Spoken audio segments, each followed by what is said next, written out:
मरने के बाद जो है ना, मरने के बाद पैसा काम नहीं आएगा। दुनिया से जब हम जाएंगे ना, हमारे अच्छे अमाल। वो एक चौधरी था किसी गांव में, उसने अपने नौकर से कहा कि सारे गांव में घर घर जाके ऐलान कर दो कि जो मुझे तरीका बताएगा ना कि मरने के बाद पैसा कैसे लेके जाऊँ मैं साथ, उस बंदे को मेरे पास लेके आओ। उसको जो बंदा मुझे बताएगा, वो जो मांगेगा उसको मैं दूंगा। वो नौकर गया, सारे गांव में ऐलान कर दिया कि चौधरी साहब ने कहा है कि जो मुझे बताएगा कि मरने के बाद ये जो मेरे पास धन दौलत पैसा है, ये सारा मैं कैसे अपने साथ लेके जाऊँ। उस बंदे को चौधरी साहब ने बुलाया, इसके बदले जो मांगेगा वो बंदा चौधरी साहब उसको देंगे। खैर उस नौकर में घर घर जाके पूरे मोहल्ले में गांव में अपने ऐलान किया।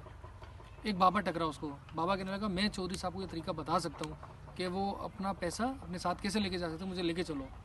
हो गया चौधरी के पास बाबा। बाबा ने चौधरी से पूछा कि चौधरी साहब आप पैसा लेके जाना चाहते हो, मुझे एक बात बताओ, कहाँ कहाँ आप घूम फिर के आए हो, कौन कौन सी कंट्री घूम के आए हो।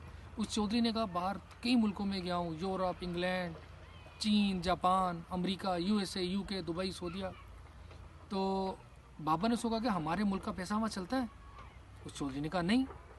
तो बाबा ने उसको फिर दोबारा कहा कि चौधरी साहब, जब हमारे मुल्क का पैसा वहाँ नहीं चलता तो यहाँ जो है ना, यहाँ ऊपर जाने के बाद यानी कि मरने के बाद वहाँ का पैसा अलग है, यहाँ का पैसा वहाँ नहीं चलेगा। चौधरी हैरान परेशान।